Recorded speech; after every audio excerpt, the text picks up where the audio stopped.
Well, welcome to Cambridge. 7 years ago at an orchid show here in England, my eye was caught by this orchid. This is Vanda denisoniana, orange. And I took a snap of the one that was at the show because I was so sort of impressed with it, and I thought I would really like one of those. And so the following spring at a different orchid show, there was an Asian nursery selling some Vanda denisoniana orange, small plants. They said it was 1 to 2 years from flowering, but maybe in Asia, not in England. Anyway, it has grown well, and as you can see, I grow it in a wooden basket with some very coarse bark in, so that the roots can sort of ramble all around and dry out quite freely. That's the way that I found that most of my Vandas do well for me in here. It wouldn't work for everyone, but for me, I've sort of settled on that as a good way of growing Vandas.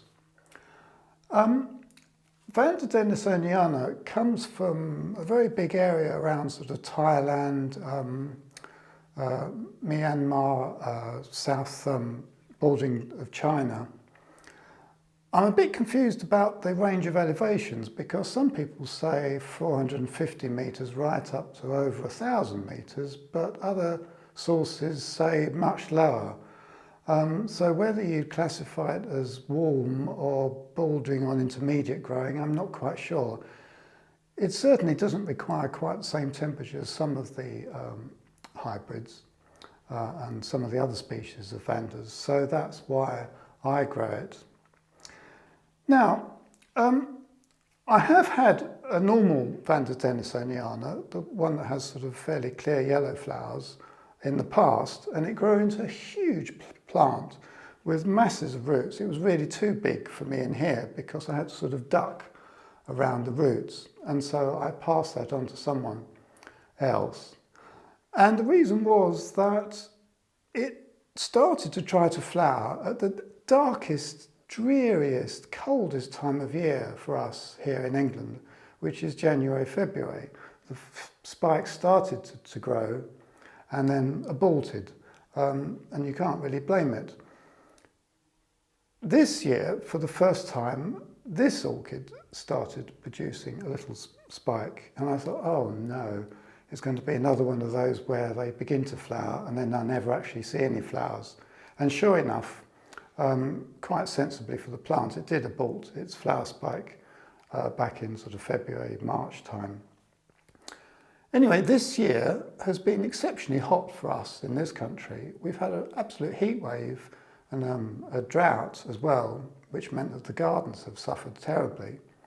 But I was absolutely thrilled that after a 6-year wait, this orchid produced a flower spike, and being this time of the year when it was lovely and warm, especially a few weeks ago, it has actually flowered. So for me, this is the first time I have managed to flower this absolutely gorgeous orchid.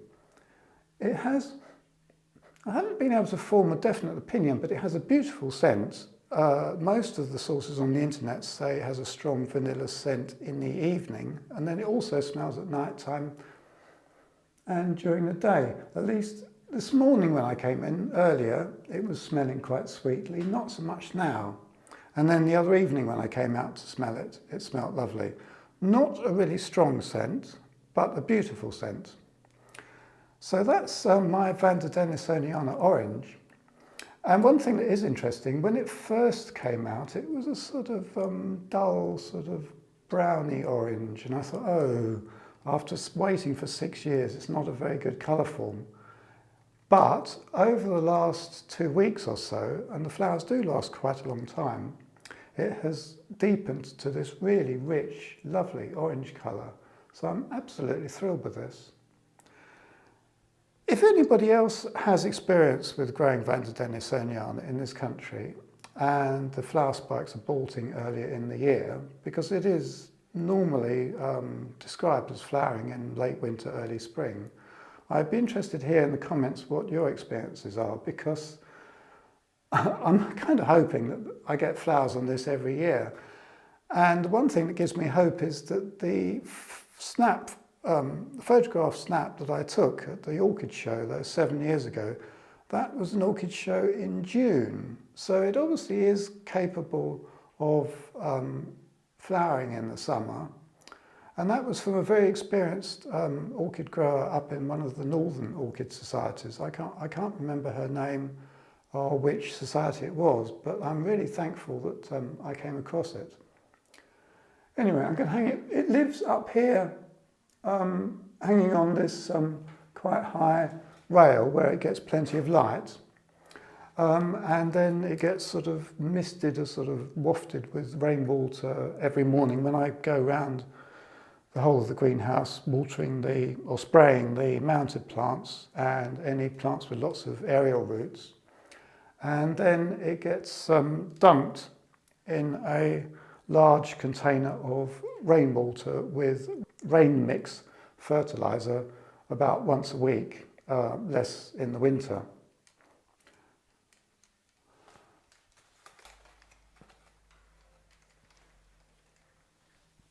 One of the other plants that I'd like to show you as well, on the orange theme, is this one. And this is Encyclia vitellina. Now I think most people would refer to it as Prosthechea vitellina. It's a fantastic orchid from sort of Central America. I looked on the internet before I was going to do this video to see what really well-grown plants of it should look like. And I didn't find many examples at all. I was expecting to find large clumps of pseudobulbs and leaves with lots of flower spikes. Most of them looked a bit like this, which is not as good as I would really like. Yes, it flowers every year and the pseudobulbs have got progressively larger, but it seems incredibly reluctant to create two or sort of proliferate into more growing points. So I'm kind of stuck with a sort of progression of single pseudobulbs. The huge advantage of this group of orchids is that the flowers last an incredibly long time and the flower spikes go on and on and on, in some cases for months. So they are really beautiful orchids to have over a long period of time. No scent at all, unfortunately, in the case of this particular species, although other Prosthecheas and Encyclias do smell beautiful. As you can see, I've got it growing in a clear plastic pot.